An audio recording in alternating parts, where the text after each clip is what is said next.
Je m'appelle Elia Bennett, j'ai 26 ans. Si vous me demandiez ma vie, je dirais qu'elle ressemble à un long morceau de jazz, plein de notes aiguës inattendues, de pauses mélancoliques et de mélodies que seul moi comprends vraiment. Je vis à Buffalo, New York, une ville froide où les blizzards peuvent tout engloutir. Mais c'est aussi là que j'ai grandi, où chaque souvenir persiste comme des flocons de neige collés à la vitre. Je vis seul dans un petit appartement simple en banlieue, pas trop loin du centre-ville. Assez proche pour entendre le vent hurler dans les rues vides la nuit. C'est là que je compose, que mes notes peuvent s'envoler librement, sans jugement. Du moins pour l'instant.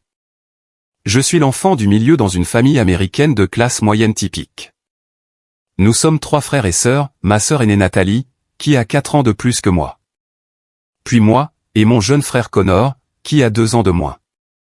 Ma famille n'est pas riche, mais nous n'avons jamais manqué de rien non plus.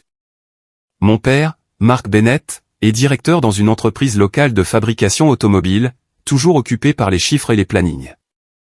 Il vit avec ma mère, Janet, dans une confortable maison à 2 étages, au cœur de Buffalo, là où nous avons tous grandi. Ma mère est professeure de mathématiques au lycée et elle a toujours cru que la vie devait être calculée avec la même précision que les équations. Ce sont des gens pragmatiques, qui mettent toujours l'accent sur les plans stables et les avenirs sûrs. Ma sœur Nathalie vit à New York, à quelques heures de route d'ici. C'est une avocate travaillant pour un grand cabinet à Manhattan, constamment occupée par des procès et des costumes coûteux. Elle est réussie de la manière que les gens admirent, un salaire élevé, un appartement luxueux et une vie dont tout le monde rêve. Mon frère Connor travaille à Albany comme ingénieur en technologie pour une entreprise de logiciels. Il est brillant, parlant toujours de code et d'algorithmes comme s'ils étaient ses meilleurs amis. Ma sœur comme mon frère ont des carrières stables, le genre dont mes parents se vantent fièrement auprès des voisins. Mais je suis différent. Depuis que je suis enfant, je suis passionnément amoureux de la musique, comme si c'était l'air que je respire. Pas le genre de chant décontracté, mais la composition. Des mélodies qui s'insinuent dans mon esprit au cœur de la nuit. Des paroles qui parlent de tristesse, de joie, ou d'histoires que je n'ai jamais vécues. Je me souviens parfaitement de la première fois où j'ai pris la vieille guitare de mon grand-père à 8 ans. C'était un après-midi d'été à Buffalo, la lumière dorée du soleil traversant la fenêtre de mes grands-parents. Mon grand-père, Raymond Bennett, est celui qui a allumé cette étincelle en moi.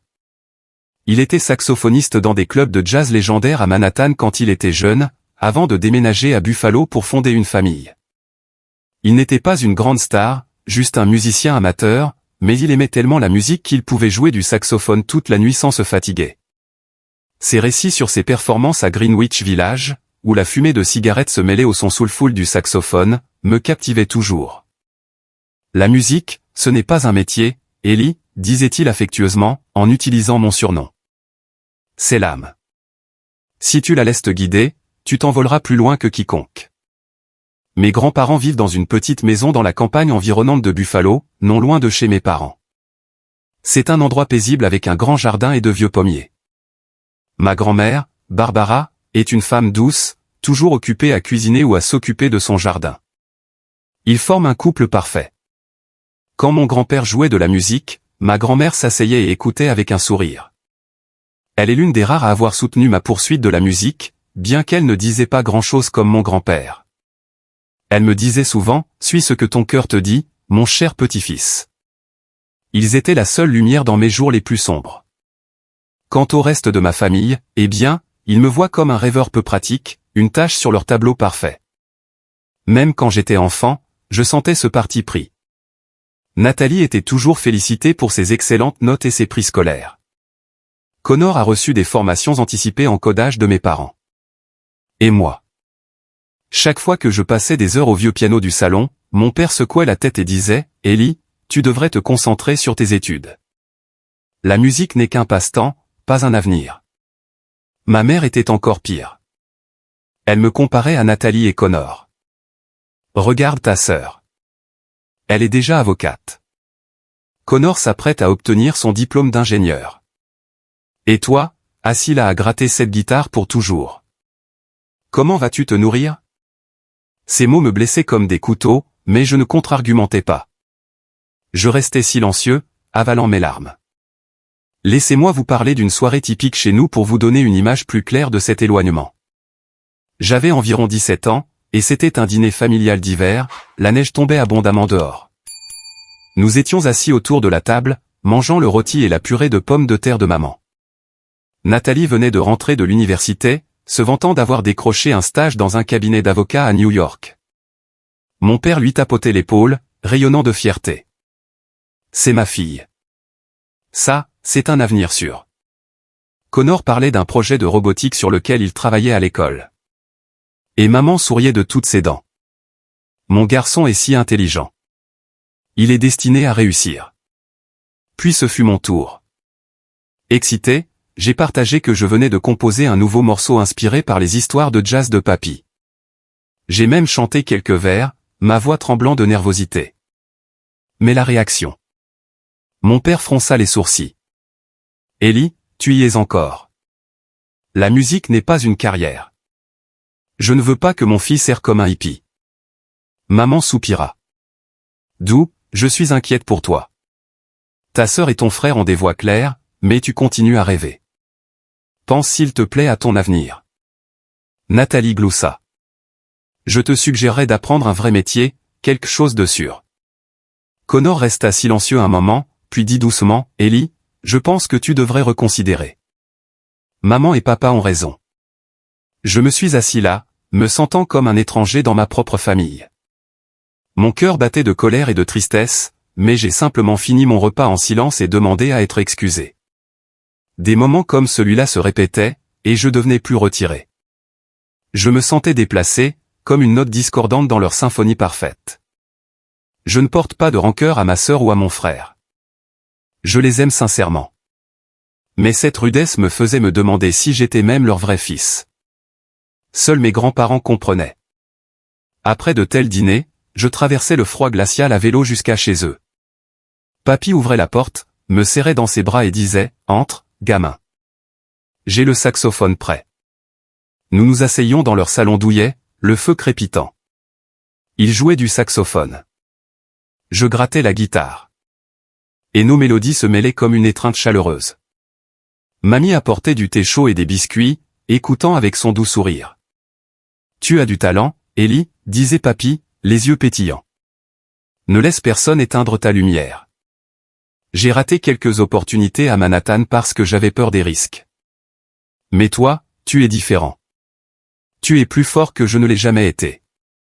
Ces mots étaient comme un médicament, m'aidant à traverser la solitude. Au fil du temps, cet éloignement s'est transformé en détermination. J'ai commencé à passer plus de temps avec papy, à apprendre de lui.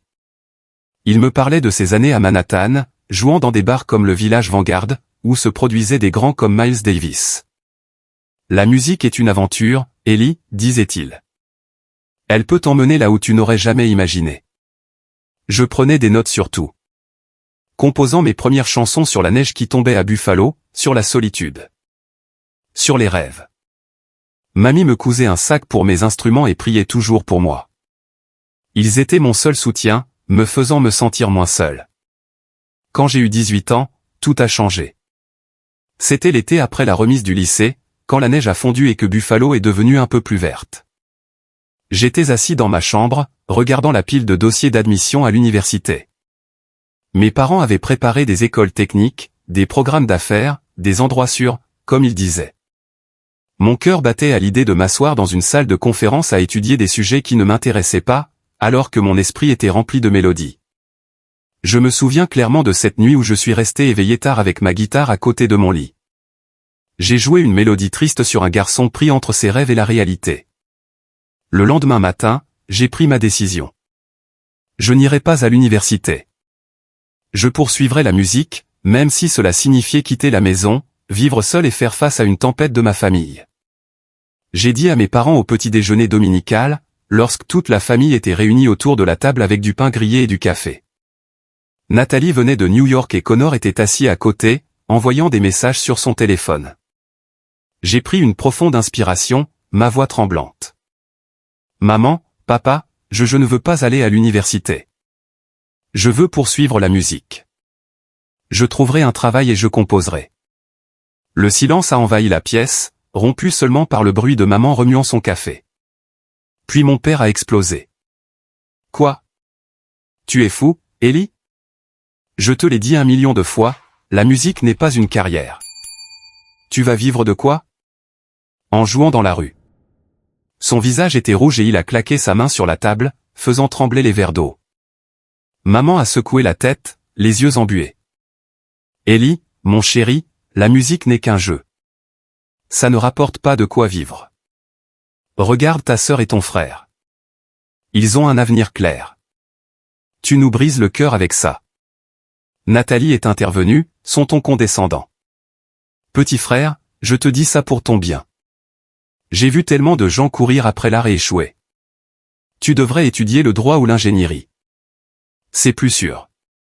Connor est resté silencieux un moment, puis a dit doucement, Ellie, je pense que tu devrais reconsidérer. Maman et papa ont raison. Je me suis assis là, sentant mon cœur se serrer. Leurs critiques me transperçaient comme des couteaux acérés. J'ai essayé d'expliquer. Je suis vraiment passionné par ça. Papy a dit, la musique, c'est l'âme. Je ne veux pas vivre sans la poursuivre. Mais ils n'ont pas écouté. Mon père s'est levé, pointant mon visage. Ton grand-père n'était qu'un musicien amateur qui jouait dans des bars. Tu veux suivre ses traces? Je ne le permettrai pas. Si tu abandonnes, tu dégages de ma maison. Maman a pleuré. Nathalie a secoué la tête et Connor a baissé les yeux vers la table. Je me suis enfui dehors, les larmes coulant sur mes joues, et j'ai filé à vélo chez mes grands-parents. Papy a ouvert la porte, a vu mon visage pâle et m'a serré fort dans ses bras. Qu'est-ce qui ne va pas, gamin? Je lui ai tout raconté, la voix étranglée. Il a écouté, puis a souri. Ellie, tu as fait le bon choix. La musique n'est pas un chemin facile, mais si tu restes déterminé, je crois que tu réussiras. Je te soutiens. Mamie a apporté du thé chaud et m'a caressé les cheveux. Je prie pour toi. N'aie pas peur, mon garçon. Ils étaient ma seule ancre, comme un feu chaleureux dans un blizzard. Ce soir-là, nous nous sommes assis dans leur salon. Papy avec son saxophone, moi avec ma guitare. Nous avons joué un vieux morceau de jazz, le son soulful du saxophone se mêlant aux cordes vibrantes. Ce moment était étrangement chaud, effaçant toute la douleur. Papy m'a glissé de vieux livres de musique de Manhattan et a partagé sa sagesse. Compose avec le cœur, Ellie. Ne crains pas l'échec. J'ai joué dans des bars où personne n'écoutait, mais j'ai continué à jouer. J'ai déménagé la semaine suivante, louant un petit appartement en banlieue de Buffalo. Avec les quelques économies que j'avais, j'ai commencé à chercher du travail. Le jour, je servais des tables dans un fast-food. Mes mains et mes pieds endoloris, l'odeur de graisse collée à mes vêtements. La nuit, je composais, griffonnant des mélodies sur des bouts de papier. Mais le conflit familial n'a pas cessé. Ils appelaient constamment, leurs critiques étaient incessantes. Maman appelait tous les soirs. Ellie, comment tu vis? Tu manges correctement? Pourquoi tu ne reviens pas et tu ne vas pas à l'université? La musique n'est qu'un jeu. Sa voix était pleine d'inquiétude, mais mêlée de déception. Papa était plus dur. Tu te crois spécial? Regarde Nathalie. Elle a son diplôme de droit. Connor a une bourse. Et toi, un serveur? J'ai honte de faire face aux voisins. Nathalie envoyait des messages. Je t'envoie de l'argent, mais tu devrais reconsidérer. Ne rends pas maman et papa tristes. Connor était plus silencieux, mais quand il appelait, il comparait. Je viens de finir un gros projet de codage. Toi tu vas bien? Pourquoi tu n'essaies pas d'apprendre à coder? Chaque appel ressemblait à une bataille, me laissant stressé, le cœur battant à chaque fois que le téléphone sonnait. J'ai essayé de rester calme, mais la nuit, allongé dans mon lit, je me posais des questions. Avais-je fait le mauvais choix? La musique n'est-elle vraiment qu'un rêve? Les 2 premières années de vie autonome furent un enfer. J'ai traversé d'innombrables difficultés. Loyer en retard, manger des nouilles instantanées tous les jours, composer des chansons que personne n'entendait. Une fois, j'ai soumis une pièce à un concours local, mais elle a été rejetée au premier tour. J'ai pleuré seul dans mon appartement sombre, pensant à abandonner. Pourquoi avais-je choisi ce chemin difficile? Pourquoi pas être comme tout le monde? Aller à l'université, obtenir un diplôme, trouver un bon emploi, vivre stablement, rendre mes parents fiers. Ce doute de soi était comme une ombre qui me tenait éveillé, mes mains tremblant quand je tenais ma guitare. Chaque fois que j'étais sur le point d'abandonner, mes grands-parents me relevaient.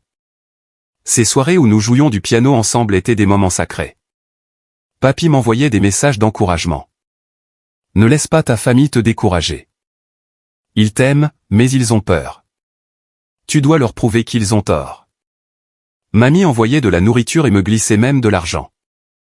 C'était la motivation dont j'avais besoin pour continuer sur ce chemin épineux de la musique. Lentement, j'ai commencé à faire de petits progrès. J'ai écrit quelques meilleures chansons, j'ai joué dans des bars locaux et j'ai gagné un peu d'argent supplémentaire. Mais la tension avec mes parents est restée aussi tendue qu'une corde de guitare sur le point de casser. 2 ans de vie indépendante se sont écoulés dans l'anxiété et le drame. Chaque jour était une lutte, un travail épuisant, une composition solitaire, et l'endurance des critiques familiales. Mais progressivement, j'ai commencé à m'habituer à ce rythme de vie. Puis un jour, un événement majeur a bouleversé ma vie d'une manière que je n'aurais jamais pu prévoir. C'était un matin d'hiver, une neige épaisse enveloppait Buffalo comme une couverture glaciale. Je nettoyais des tables au restaurant, la sueur perlait sur mon front malgré le froid mordant, quand mon téléphone a vibré. C'était Mamie, la voix tremblante. Ellie, viens à l'hôpital tout de suite. Papy, il a eu une crise cardiaque. Mon cœur a semblé s'arrêter. J'ai jeté mon tablier et j'ai couru dehors sans demander de congé. Dans le bus pour l'hôpital, j'ai prié, les larmes coulant sur mon visage. Papy, tu dois aller bien. J'ai besoin de toi. Quand je suis arrivé, Mamie était assise dans le couloir, le visage pâle, les yeux rouges. Mes parents étaient à côté d'elle, leurs expressions hébétées signalant de mauvaises nouvelles. Le médecin est sorti de la salle d'urgence, secouant la tête. Nous avons fait tout ce que nous pouvions, mais il n'a pas survécu. Je suis resté là, mes pieds figés au sol, incapable de croire ce que j'entendais. Papy, mon professeur, mon ami, mon inspiration était parti pour toujours. Les funérailles ont eu lieu quelques jours plus tard dans une petite église de Buffalo. L'air était froid, et pas seulement à cause du temps. Mes parents étaient silencieux pendant la cérémonie, leur visage sévère. Nathalie est venue de New York, vêtue d'une robe noire, m'a donné une brève étreinte, puis s'est assise tranquillement. Connor se tenait à proximité, la tête baissée, ne disant rien. Seule Mamie et moi avons pleuré. Elle tenait ma main, tremblante, comme si perdre Papy signifiait perdre une partie de son âme. Je l'ai serré, sentant sa fragilité, et je me suis demandé comment j'allais continuer sans lui. Ma famille ne comprenait pas. Après les funérailles, maman m'a pris à part, sa voix lourde de chagrin. Ellie, tu vois maintenant? Ton grand-père a passé sa vie avec la musique, mais qu'est-ce que ça lui a apporté? Pas de gloire, pas d'argent. Tu devrais reconsidérer ton chemin. Ces mots me transperçaient comme des couteaux, mais je n'ai pas répondu. Je voulais juste m'enfuir quelque part où je pourrais pleurer seul. Dans les jours qui ont suivi, j'étais comme une âme perdue. Je n'allais pas travailler, je ne composais pas, je restais assis dans mon appartement sombre à regarder la poussière s'accumuler sur ma guitare. Chaque nuit, je rêvais de Papy, entendant le son soulful de son saxophone, voyant son sourire. Continue, Ellie. Mais je ne pouvais pas. Je me sentais vide, comme si la musique m'avait abandonné, moi aussi. Un soir, je suis allé chez Mamie, apportant le vieux saxophone de Papy. Elle était assise dans son fauteuil, le regard lointain. Il me manque, Ellie, dit-elle, la voix frêle. Mais il voudrait que tu continues. Il croyait en toi. Je l'ai serré, les larmes coulant. Puis j'ai ouvert mon ordinateur portable et j'ai regardé les chansons que j'avais écrites. L'une d'elles, composée quand Papy était encore vivant, était inspirée par les soirées jazz à Manhattan dont il m'avait parlé.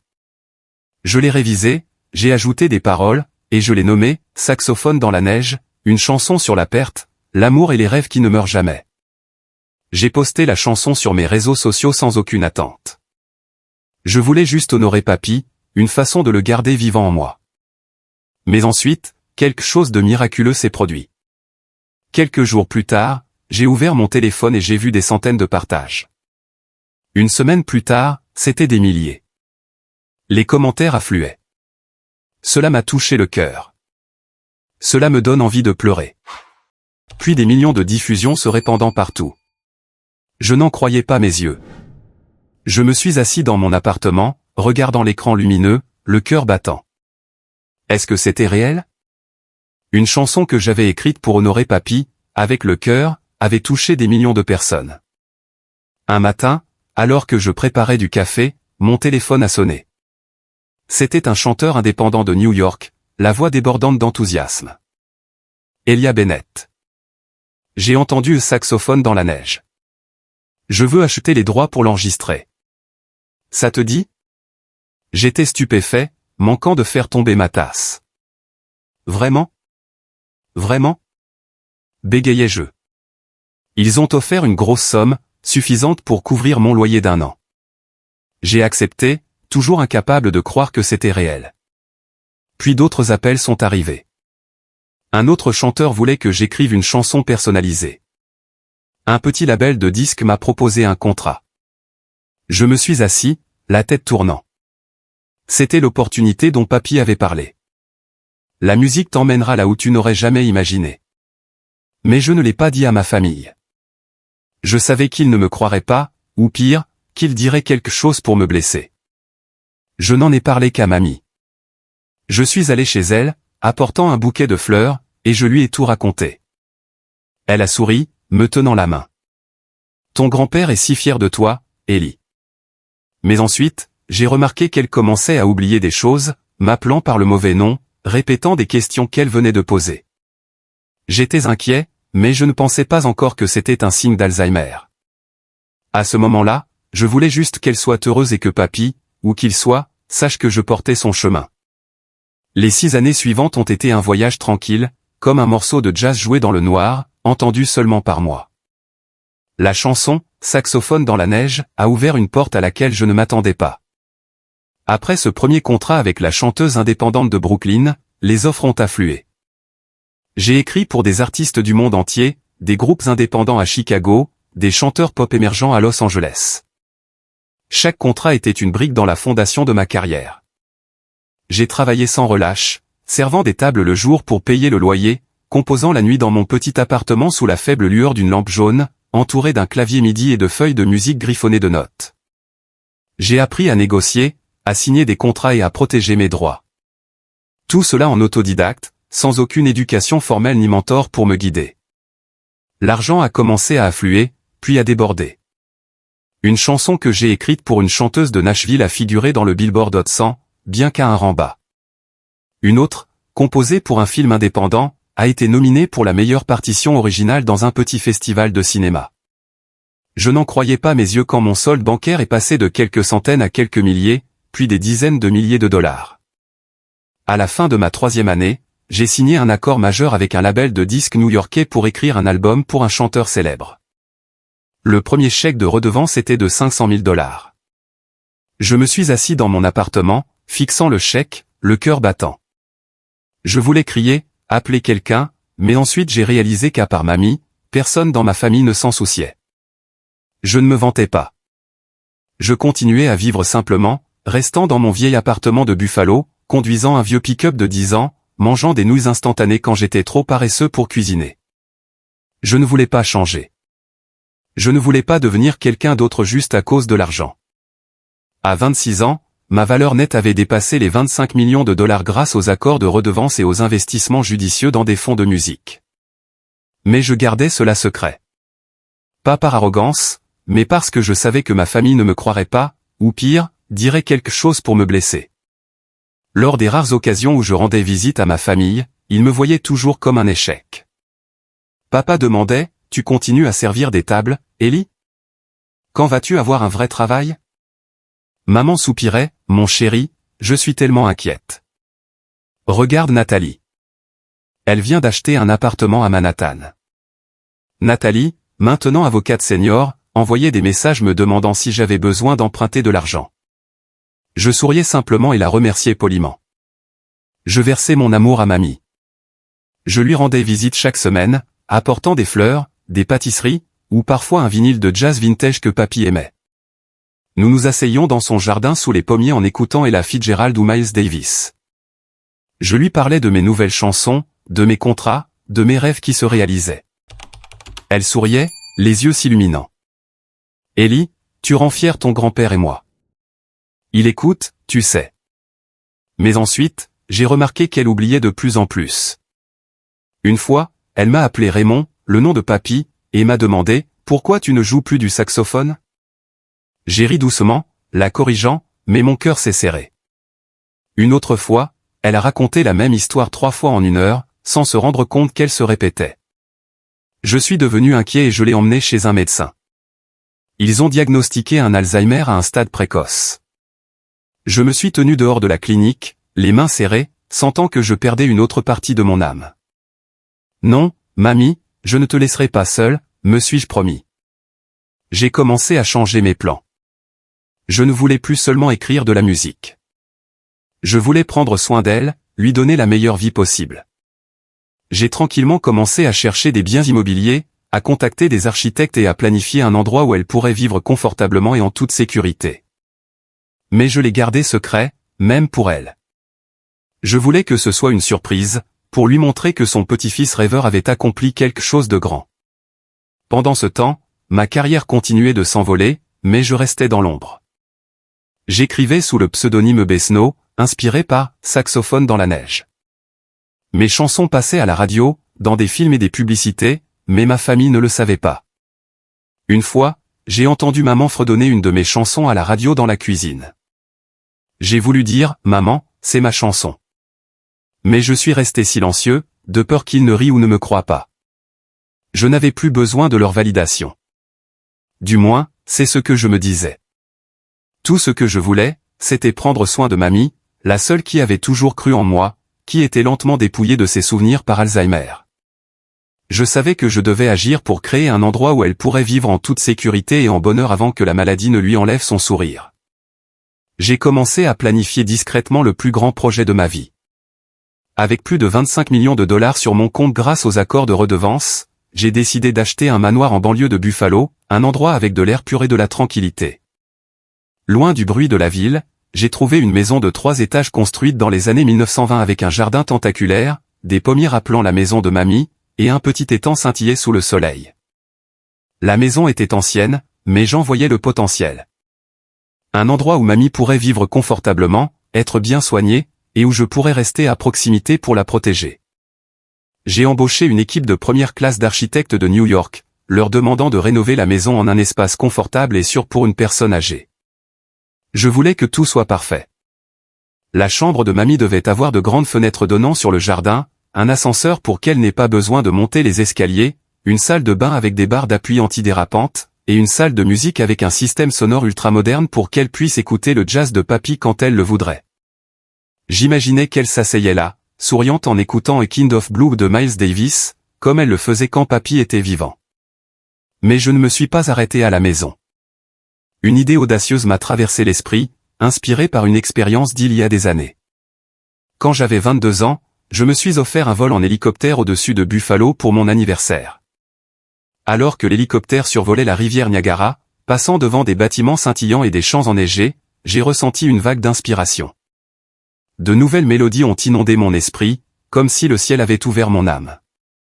J'ai écrit une chanson juste après ce vol, et elle est devenue l'un de mes plus grands succès à l'époque. Récemment, en parlant au médecin de mamie, il a mentionné que des expériences sensorielles stimulantes, comme la visualisation de paysages d'en haut, pouvaient aider à ralentir le déclin de la mémoire chez les patients atteints d'Alzheimer.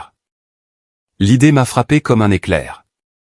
J'ai décidé d'acheter un hélicoptère, un tout nouveau Bell 407, avec de la place pour moi, mamie et une infirmière. Je voulais l'emmener voler au-dessus de Buffalo, au-dessus des champs, au-dessus de la vieille maison qu'elle partageait avec papy, pour qu'elle puisse sourire, ne serait-ce qu'un instant, tandis que les souvenirs refaisaient surface. Et au fond, j'espérais que le vol m'inspirerait, comme il l'avait fait autrefois, à écrire de nouvelles musiques portant l'esprit de papy. J'ai contacté une compagnie d'aviation à New York et j'ai acheté un élégant Bell 407 noir pour 3,4 millions de dollars. J'ai suivi un cours de base de pilotage d'hélicoptère, mais j'ai engagé un pilote professionnel pour garantir la sécurité. J'ai également réuni une équipe d'infirmières, de femmes de ménage et de gardes de sécurité pour s'occuper de mamie 24H24 et 7J7. J'ai choisi les personnes les plus dévouées. Une infirmière en chef à la retraite qui avait travaillé avec des patients atteints d'Alzheimer. Un chef qui pouvait cuisiner les plats traditionnels préférés de mamie comme la tarte aux pommes et la soupe aux pommes de terre. Et 2 gardes de sécurité pour assurer la sécurité absolue. Je voulais qu'elle vive comme une reine, sans aucun souci. Chaque étape de la préparation a été faite en secret. Je ne voulais que personne dans la famille ne le sache. Ni mes parents, ni Nathalie, ni Connor. Je voulais que ce soit une surprise pour amener mamie dans la nouvelle maison comme cadeau, pour lui montrer que son petit-fils rêveur avait accompli quelque chose de grand. Les préparatifs ont pris 6 mois, et chaque jour m'a rempli d'une attente croissante. Je rendais visite régulièrement à mamie, lui apportant des disques vinyles ou lui parlant de nouvelles chansons. Mais mon cœur s'alourdissait en la voyant oublier de plus en plus. Une fois, elle m'a regardé, hésitant. « Ellie ? Où est-ce Raymond ? Qui es-tu » Je lui ai tenu la main, souriant. « Je suis Ellie, mamie, ton petit-fils. » Elle a hoché la tête, mais ses yeux étaient distants. Je savais que le temps pressait. J'ai travaillé sans relâche, composant pour maintenir les rentrées d'argent tout en supervisant la rénovation du manoir. La nuit, je m'asseyais dans mon appartement, examinant les plans de la maison, imaginant le jour où mamie entrerait, verrait la salle de musique avec le saxophone de papy dans le coin. J'ai écrit une nouvelle chanson, Sky for Grandma, Ciel pour mamie, inspirée par le futur vol avec elle. Sa mélodie était douce, comme des nuages flottants, mais pleine d'espoir. Je voulais qu'elle l'entende dans l'hélicoptère pendant que nous survolions Buffalo. Mais au fond, j'avais peur. Que se passerait-il si ma famille découvrait mes projets ? Que dirait-il ? Se moquerait-il encore de moi, me traiterait-il de délirant ? Je me suis rappelé la dernière fois que j'ai rendu visite à ma famille quand maman m'a regardé avec pitié. « Ellie, tu continues à servir des tables ? Pourquoi ne pas trouver un emploi stable ? » Nathalie a envoyé un long email me pressant de me reconvertir pour un poste de bureau. Je ne leur en voulais pas. Ils ne connaissaient pas ma carrière, Snow, les chansons qui passaient dans le monde entier. Mais leurs mots me piquaient toujours comme du sel sur une vieille blessure. Je me suis dit, tant que mamie est heureuse, je n'ai pas besoin qu'ils comprennent. Un soir, j'ai conduit jusqu'à la maison de mamie, apportant une écharpe en laine que j'avais achetée dans une friperie, comme celle qu'elle avait l'habitude de tricoter. Elle était assise dans son fauteuil, regardant le jardin, serrant une photo de papy. « Ellie, tu es là » dit-elle, la voix faible mais chaleureuse. Je lui ai parlé d'un cadeau surprise que je préparais, sans révéler les détails. Elle a souri. « Tu me surprends toujours, comme ton grand-père. » Je l'ai serré, sentant sa chaleur fragile, et je me suis promis, « Mamie, je te donnerai une maison, un vol, et les jours les plus heureux. » Tout était presque terminé. Le manoir était prêt, le jardin soigneusement taillé, la salle de musique entièrement équipée, et l'hélicoptère garé sur un aérodrome privé voisin. J'ai embauché une assistante nommée Lisa pour m'aider à gérer les détails et à soutenir mon travail. Je ressentais un mélange d'excitation et d'anxiété, comme me tenir devant la plus grande scène de ma vie. Il ne restait qu'une étape, amener mamie dans la nouvelle maison. J'imaginais qu'elle entrait, voyait le saxophone de papy, entendait Sky for Grandma jouer et souriait comme elle en avait l'habitude. Mais ensuite, un appel de maman a tout ébranlé. « Ellie, viens à la maison ce week-end. » Sa voix était sérieuse. « Nous devons avoir une réunion de famille pour parler de mamie. » Mon cœur a battu fort, une mauvaise impression commençait à s'installer. Je savais que cette réunion ne serait pas simple. Que voulait-il ? Me critiquer encore, ou pire, décider de l'avenir de mamie sans mon avis. J'ai serré le volant, pensant au manoir, à l'hélicoptère, au rêve que j'avais construit pour elle. Non, me suis-je dit. Cette fois, je ne resterai pas silencieux. Ce week-end-là, j'ai conduit mon vieux pick-up jusqu'à la maison de mes parents au centre-ville de Buffalo. C'était octobre, et un vent froid portait l'odeur des feuilles sèches et le froid vif de l'automne. Je portais une veste en jean usé, un jean délavé et des baskets poussiéreuses. Le genre de look que ma famille a toujours appelé pauvre comme Job. J'ai gardé mon apparence simple, non pas pour cacher quoi que ce soit, mais parce que c'est mon style, et je n'avais pas besoin de leur prouver quoi que ce soit. Le manoir, l'hélicoptère et ma carrière étaient des secrets que je réservais à mamie, pas pour les étaler à des gens qui n'ont jamais cru en moi. Je suis entré dans la maison, accueillis par l'odeur de viande rôtie et de purée de pommes de terre qui flottait de la cuisine, comme lors de chaque rassemblement familial précédent. Maman mettait la table. Papa était dans son fauteuil en train de lire le journal. Nathalie venait d'arriver de New York, vêtue d'un tailleur pantalon élégant, et Connor faisait défiler son téléphone, des écouteurs pendants. Mamie était assise tranquillement dans le coin du salon dans son vieux fauteuil, serrant la photo encadrée de papy. Ses yeux étaient brouillés, fixant le lointain comme si elle était perdue dans ses souvenirs. Je me suis approché, je me suis agenouillé, et j'ai pris sa main. Mamie, c'est moi. Elle a souri faiblement, murmurant, Ellie, où est-ce Raymond? Mon cœur s'est serré, mais j'ai juste caressé sa main. C'est Ellie, mamie. Je vais prendre soin de toi.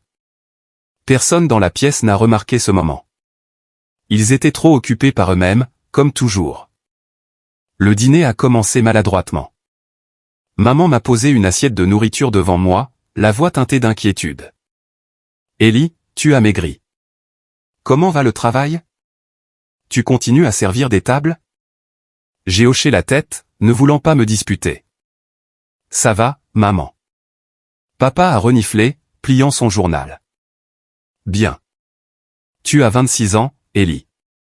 Regarde ta sœur et ton frère. Nathalie vient d'être promue. Connor est sur le point de diriger une équipe dans son entreprise. Et toi, tu continues à rêver avec cette guitare? Nathalie est intervenue, son ton doux mais empreint de sarcasme. Petit frère, je sais que tu aimes la musique, mais tu devrais trouver un vrai travail. Je pourrais te pistonner pour un poste d'assistant juridique. Un salaire décent pour commencer. Connor a souri, les yeux rivés sur son téléphone. Ellie, je pourrais t'apprendre à coder. C'est bien plus facile que de gratter une guitare. J'ai mordu ma lèvre, essayant de rester calme, mais mon cœur battait la chamade. Leurs mots étaient comme des couteaux, ramenant les souvenirs de mes 18 ans. Quand ils me poussaient à abandonner mes rêves. Maman a changé de sujet. Son ton était sérieux. Il faut qu'on parle de mamie. Elle ne peut plus vivre seule. Son Alzheimer s'aggrave. La semaine dernière, elle a oublié d'éteindre la cuisinière et a failli mettre le feu à la maison. J'ai regardé mamie, assise en silence, ses doigts traçant le cadre de la photo. Personne ne lui a demandé son avis. Personne ne l'a même regardée. Il parlait d'elle comme d'un problème à résoudre, pas d'un être cher. Papa a hoché la tête. Exactement. J'ai trouvé une maison de retraite en banlieue. Propre, moderne, abordable. Nous partagerons les coûts. Nathalie a accepté instantanément. Je suis partant. Je suis trop occupé pour m'occuper d'elle. Une maison de retraite est la meilleure solution. Connor a hoché la tête. Je pense aussi. Je suis à Albany. Ce n'est pas pratique pour moi de voyager. L'envoyer là-bas est le plus logique. J'ai serré mes poings sous la table, le sang me montant à la tête. Il parlait si calmement, comme si c'était évident, mais j'entendais l'indifférence. Personne ne voulait de la responsabilité. Personne ne considérait les sentiments de mamie. J'ai essayé de parler, gardant ma voix stable. Mamie ne veut pas aller en maison de retraite. Elle veut rester en famille. Papa m'a interrompu, le ton tranchant. En famille? La tienne, Ellie? Tu as à peine de quoi t'occuper de toi-même. Comment vas-tu t'occuper d'elle? Tu vis de quoi? Des pourboires de serveur. Nathalie a gloussé, se couvrant la bouche comme si j'avais dit quelque chose d'absurde. Ellie, petit frère, ne sois pas ridicule. S'occuper d'elle coûte de l'argent, du temps. Que as-tu à part cette guitare? Connor a ajouté, son ton plus doux, mais toujours moqueur. Je sais que tu l'aimes, mais sois réaliste. Tu ne peux pas gérer ça. Maman a soupiré, les yeux embués. Ellie, mon chéri, je sais que tu aimes mamie, mais tu ne comprends pas. S'occuper d'elle est un fardeau énorme. Il vaut mieux laisser faire les professionnels. Je me suis assis là, me sentant suffoqué. Chaque mot était un coup de poignard, creusant de vieilles blessures. Il ne me dénigrait pas seulement. Il rejetait mamie, la femme qui avait élevé papa, qui m'avait soutenu dans mes jours les plus solitaires. Mamie était assise là, silencieuse, comme si elle n'existait pas dans cette conversation. Je l'ai regardé, vu ses mains tremblantes, et mon cœur s'est brisé. Je voulais crier, leur dire le manoir, l'hélicoptère, les 25 millions de dollars que j'avais gagnés. Mais je me suis retenu, non pas par peur, mais parce que je voulais agir, pas argumenter inutilement. Finalement, papa a conclu. Alors, c'est réglé. Nous l'enverrons à la maison de retraite la semaine prochaine. Je m'occuperai des papiers. Nathalie a hoché la tête. J'enverrai de l'argent chaque mois. Connor a ajouté. Je participerai aussi. Je les ai regardés, me sentant comme dans une pièce de théâtre où je ne connaissais pas mon rôle. Je me suis levé, ma voix tremblante, mais ferme. Je m'occuperai de mamie. La pièce est devenue silencieuse. Puis, papa a éclaté de rire, le ton dégoulinant de sarcasme. Ne me fais pas rire, Ellie. Si tu ne peux pas contribuer en argent, dis-le simplement. Nous n'avons pas besoin de ton aide de toute façon. Nathalie a secoué la tête, souriant. Ellie, ne sois pas délirant. Tu ne peux même pas t'occuper de toi-même, encore moins de mamie. Connor m'a regardé, son expression mi-apitoyée, mi-sceptique. Je suis resté là, le cœur battant, profondément blessé. Leurs mots n'étaient pas nouveaux, mais aujourd'hui, ils piquaient plus que jamais. Ils ne doutaient pas seulement de moi. Ils décidaient du sort de mamie sans son avis. J'ai regardé mamie, l'ai vue fixer la photo de papy comme si elle le cherchait dans ses souvenirs qui s'estompent. Je ne pouvais pas les laisser faire ça. J'ai pris une profonde inspiration, sorti mon téléphone, et j'ai appelé Lisa, mon assistante. Lisa, prépare l'hélicoptère. Amène-le sur le terrain près de chez mes parents maintenant. J'ai parlé fort, délibérément, pour que tout le monde puisse entendre. Ils m'ont regardé, puis ont éclaté de rire. Papa s'est tenu l'estomac. Un hélicoptère. Tu as perdu la tête, Ellie? Tu te crois milliardaire maintenant? Nathalie s'est couvert la bouche, gigotant. Petit frère, tu devrais écrire des scénarios de films au lieu de chansons. Tu aurais plus de chance. Connor a secoué la tête. Ellie, arrête de plaisanter. Sois sérieux. Maman m'a regardé, inquiète. Ellie, tu vas bien?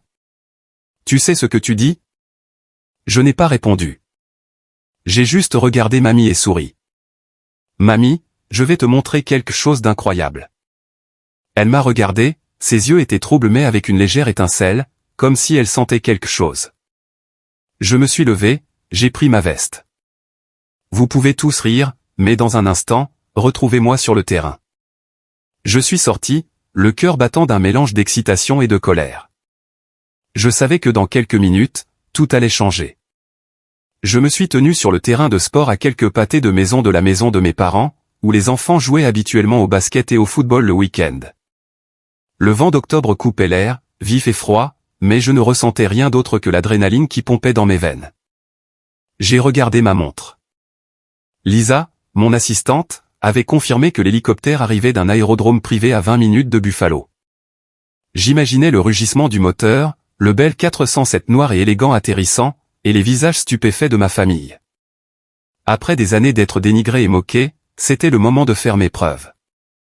Pas pour me vanter, mais pour protéger mamie, pour leur montrer que je n'étais pas l'échec qu'ils pensaient. 30 minutes plus tard, comme un morceau de jazz atteignant son apogée, le son d'un moteur résonnait au loin. Il a commencé comme un faible bourdonnement, puis s'est amplifié comme le battement de cœur du ciel. J'ai levé les yeux et j'ai vu l'hélicoptère apparaître, brillant sous le pâle soleil. C'était un chef-d'œuvre, un corps noir brillant, des rotors puissants qui tournaient, dégageant force et majesté. Il a atterri sur le terrain, le souffle des rotors soulevant la poussière et les feuilles sèches, créant un petit tourbillon. Les enfants à proximité ont arrêté de jouer, la bouche grande ouverte. Je me suis tenu droit, les mains dans les poches, essayant d'avoir l'air calme, mais mon cœur battait comme s'il allait exploser. Ma famille s'est précipitée hors de la maison, attirée par le bruit. Papa a mené le chemin, le visage rouge, marmonnant, « Qu'est-ce que c'est que ce bordel ?» Maman a suivi, se tenant la poitrine, les yeux écarquillés. Nathalie, toujours dans son tailleur élégant, s'est figée à mi-chemin, son téléphone lui échappant des mains.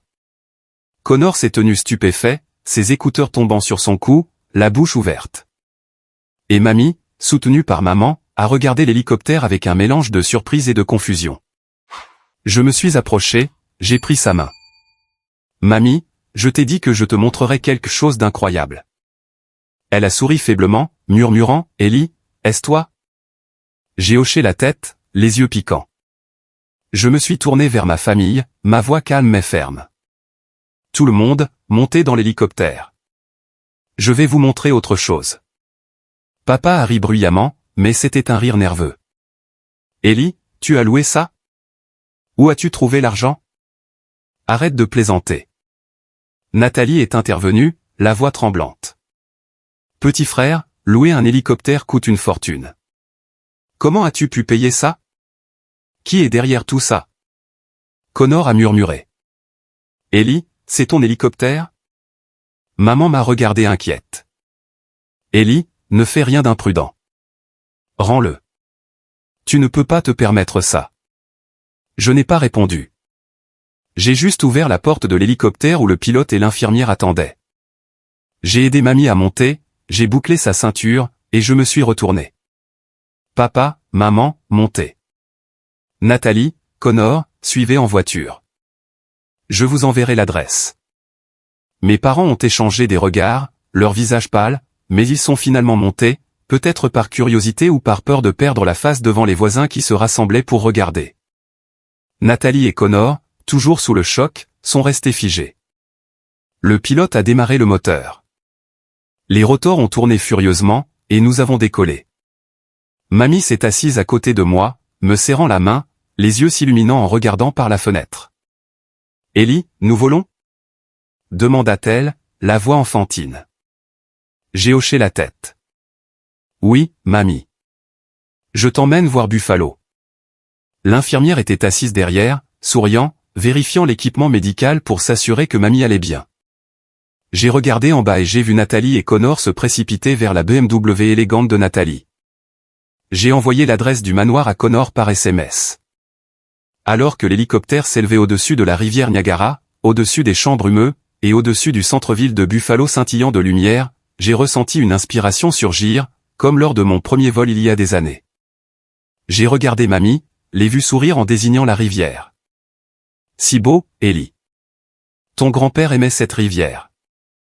J'ai serré sa main, les larmes me montant aux yeux. Ce moment valait tout ce que j'avais sacrifié au cours des 6 dernières années. Mais mes parents étaient différents. Ils étaient assis en face de moi, leurs visages tendus.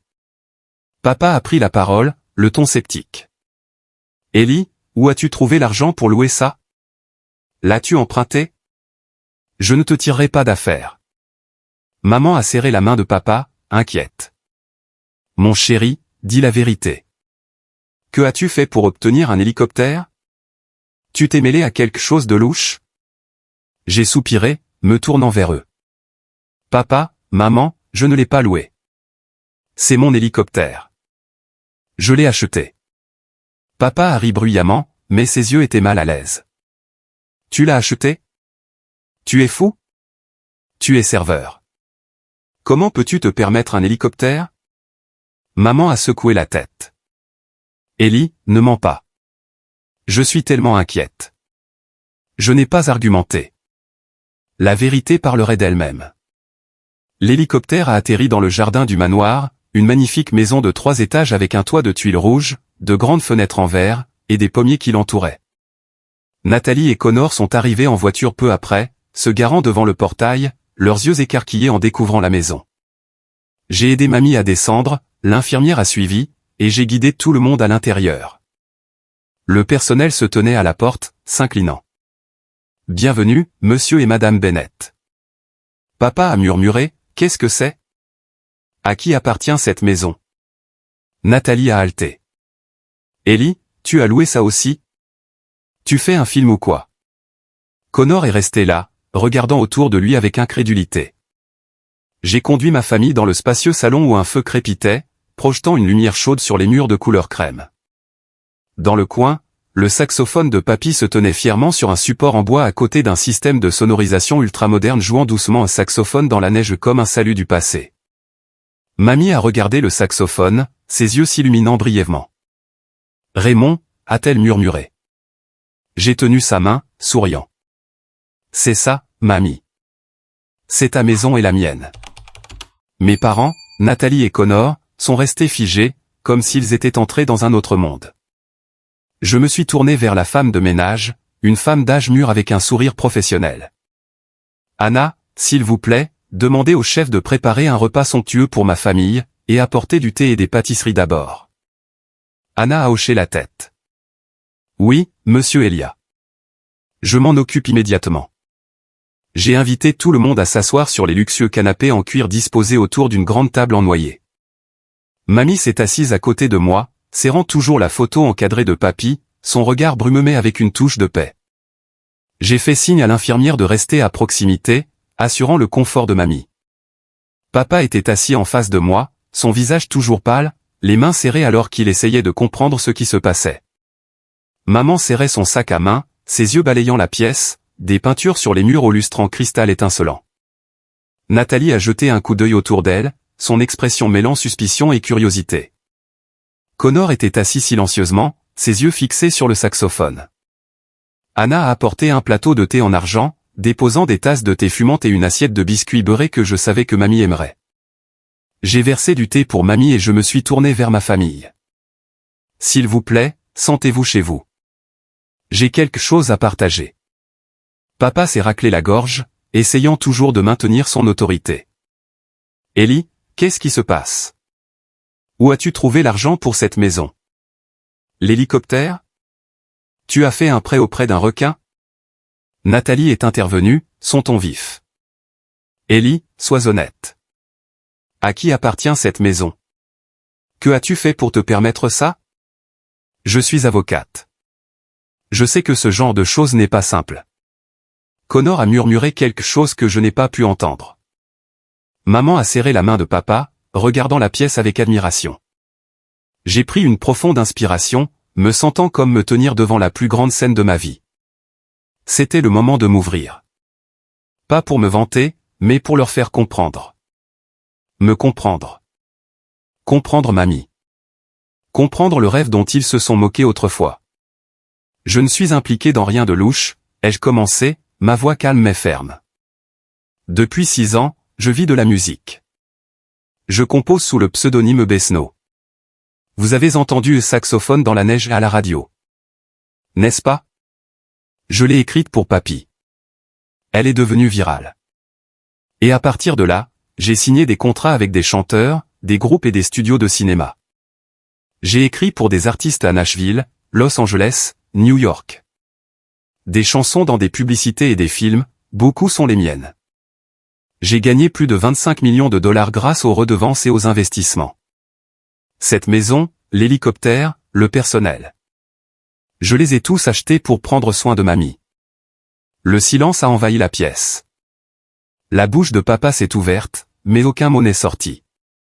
Maman s'est couvert le visage, les larmes coulant. Nathalie s'est affalée sur le canapé, murmurant « Impossible ». Snow, c'est toi. Connor m'a regardé, les yeux écarquillés. Ellie, tu l'as vraiment fait. Cette chanson, c'est toi qui l'as écrite? J'ai hoché la tête, désignant le saxophone. Tout a commencé avec papy. Il m'a appris à croire en la musique, à rester déterminé. Je l'ai fait grâce à lui et pour mamie. Papa s'est levé, a fait quelques pas, puis s'est retourné, la voix tremblante. Ellie, si tout ce que tu dis est vrai. Je suis désolé.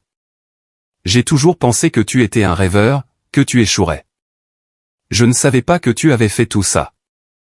Il a baissé la tête, chose que je n'avais jamais vue. Maman s'est précipitée pour m'étreindre, sanglotant. Mon chéri, je suis tellement désolé. Je pensais que tu luttais, que tu n'avais pas d'avenir. Tu m'as rendu si fier. Je l'ai serré, sentant un poids s'enlever de mon cœur, bien que les années de dénigrement ne puissent être effacées en un instant. Nathalie, pour la première fois de sa vie, m'a regardé avec respect et non avec pitié.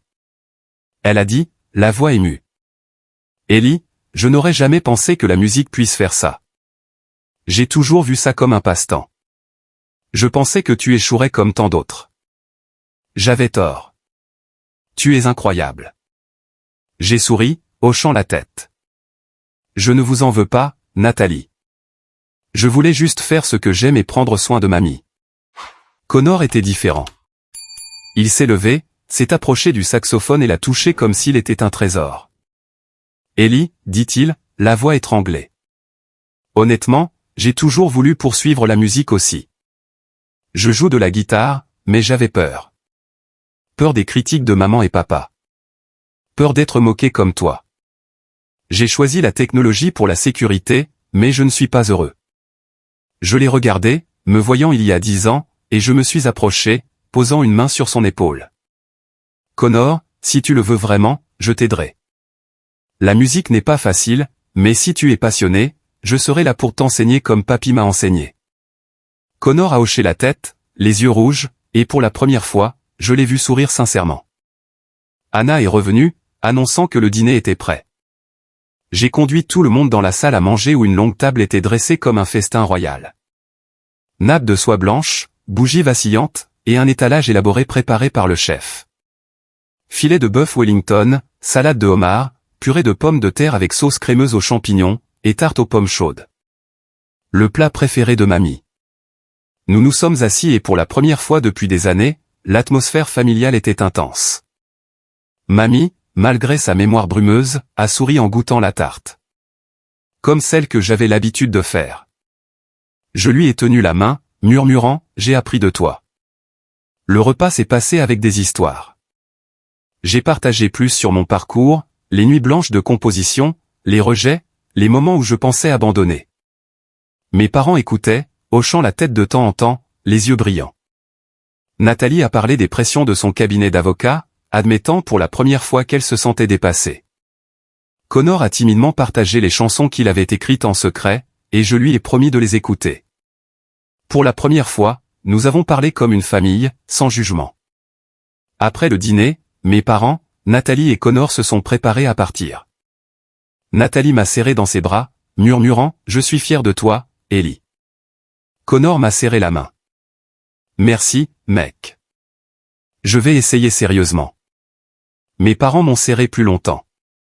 Maman pleurait. « Tu es notre fierté. » Ils sont montés dans la BMW de Nathalie, leur faisant signe alors que la voiture quittait le portail. Je suis resté là, regardant, me sentant à la fois soulagé et vide. Je me suis retourné pour découvrir que mamie avait été aidée dans sa nouvelle chambre par l'infirmière. Je suis entré et je l'ai vue assise près de la fenêtre, regardant le verger de pommiers. « Ellie, dit-elle, la voix frêle. Tu me rappelles ton grand-père. » Je me suis assis à côté d'elle en jouant au Skyforce Grandma sur le système de sonorisation. Elle m'a tenu la main, souriant. À partir de ce jour, elle a officiellement vécu dans le manoir, soignée par une équipe dévouée d'infirmières, de chefs et de femmes de ménage. J'ai emménagé, veillant à ce qu'elle ne soit jamais seule. Chaque jour, je jouais de la musique pour elle, je lui racontais des histoires sur papy, et je l'emmenais me promener dans le jardin, même si sa mémoire s'estompait. Mais je savais au fond qu'elle ressentait toujours mon amour. Les mois qui ont suivi ont été les plus heureux de ma vie, bien que teintés de tristesse. Le manoir est devenu une véritable maison pour mamie et moi. Chaque coin était rempli de l'empreinte de l'amour et de la musique. Le matin, je me levais tôt pour me promener avec mamie dans le verger de pommiers.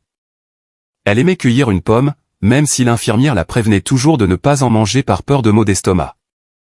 Je veux goûter à la jeunesse à nouveau, disait-elle avec un sourire malicieux. Et je secouais la tête, lui tendant un petit morceau de pomme nettoyée. Je lui racontais des histoires sur papy, comment il jouait du saxophone à Greenwich Village, comment il riait à gorge déployée, se rappelant la fois où il avait été expulsé d'un bar pour avoir joué trop passionnément. Elle écoutait, parfois hochant la tête, parfois demandant « Raymond a fait ça ?» Je hochais la tête, sachant qu'elle pourrait l'oublier plus tard, mais son sourire, aussi fugace soit-il, était ma plus grande récompense. L'après-midi, je l'emmenais souvent dans la salle de musique où j'avais installé un système de sonorisation ultramoderne et exposé le saxophone de papy comme un trésor. Je jouais de vieux disques de jazz, Ella Fitzgerald, John Coltrane, Miles Davis, et elle s'asseyait dans son fauteuil, les yeux fermés, les mains balançant au rythme. Une fois, elle a chanté de manière inattendue au Summertime, sa voix faible mais claire, comme si ses souvenirs de jeunesse affluaient. Je me suis assis à côté d'elle, grattant ma guitare, harmonisant avec elle, et j'ai eu l'impression que nous étions revenus à l'époque où papy était vivant. Ces moments étaient si précieux, j'aurais aimé pouvoir arrêter le temps, la garder dans mes bras pour toujours. Occasionnellement, quand le médecin disait qu'elle était en assez bonne santé, je l'emmenais en hélicoptère. Ces vols étaient magiques. Je préparais méticuleusement, m'assurant que l'infirmière et le pilote étaient prêts. Nous survolions Buffalo, le scintillant fleuve Niagara, les champs enneigés en hiver. Mamie était assise près de la fenêtre, les yeux illuminés, désignant en bas. Ellie, regarde, c'est si beau. Une fois, elle a pointé du doigt une petite maison et a dit, c'est là que Raymond m'a demandé en mariage. Je savais que c'était un vrai souvenir car elle se rappelait rarement les choses aussi clairement.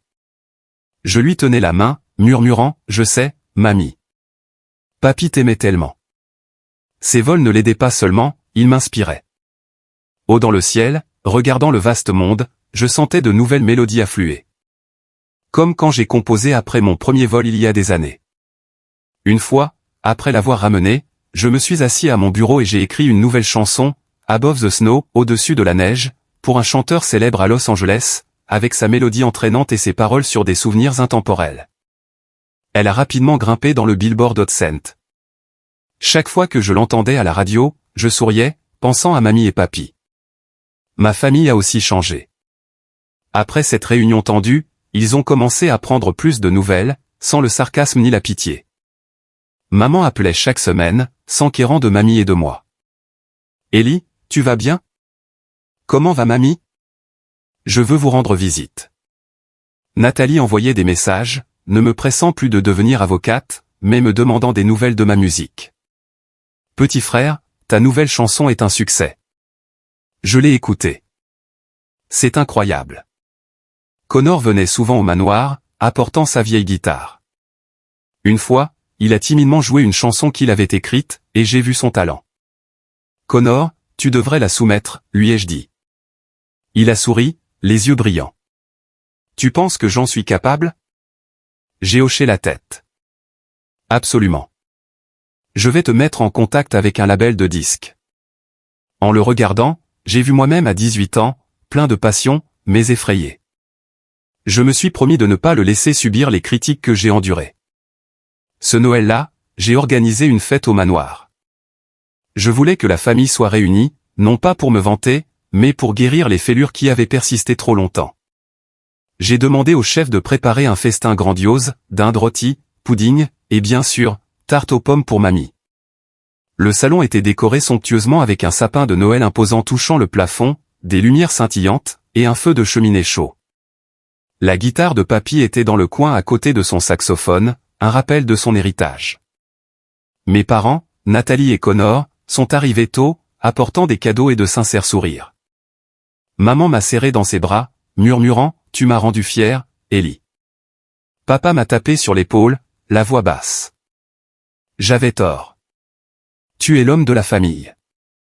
Nathalie a apporté une bouteille de vin cher, riant. Tu m'as dépassé, petit frère. Connor m'a donné un vinyle de Charlie Parker, disant, Ellie, je veux apprendre de toi. Nous avons mangé, ri et parlé, et pour la première fois depuis des années, j'ai eu l'impression que nous étions vraiment une famille. Mamie était assise à la tête de la table, portant une robe que j'avais achetée, souriant malgré des moments occasionnels de confusion. Je partageais des histoires sur papy et tout le monde écoutait sans interrompre. Après le dîner, nous nous sommes rassemblés autour de la cheminée dans le salon. J'ai pris la guitare de papy, sentant la chaleur de son bois vieilli, et j'ai joué le saxophone dans la neige. La pièce est devenue silencieuse, remplie seulement par les cordes résonnantes de la guitare se mêlant à la mélodie triste mais pleine d'espoir de la chanson. Papa a baissé la tête. Maman a essuyé ses larmes. Nathalie a tenu la main de Connor et mamie m'a regardé, ses yeux pétillants comme si les souvenirs de papy étaient revenus. Quand j'ai joué la dernière note, personne n'a parlé, mais j'ai senti l'amour dans l'air. Plus tard, Connor s'est assis à côté de moi, prenant timidement la guitare. Ellie, apprends-moi. J'ai souri, lui montrant les premiers accords. Mamie nous regardait en souriant. Ellie, toi et ce garçon ressemblaient tellement à Raymond. Je l'ai serré, sentant comme si papy était là avec nous. Ce moment avec la lumière du feu, la guitare, et le sourire de mamie était l'image la plus parfaite que j'ai jamais vue. Mon histoire se termine ici, mais son message résonne. Rester fidèle à sa passion, même quand le monde tourne le dos, est la façon dont j'ai trouvé la lumière. Les liens familiaux, bien que jadis fracturés, peuvent être réparés par le pardon et l'amour. J'ai regardé mamie, vu des souvenirs scintiller dans ses yeux, et j'ai su que j'avais vécu comme papy le voulait. La musique, l'amour et la famille m'avaient guidé à travers le blizzard vers un endroit chaud appelé foyer.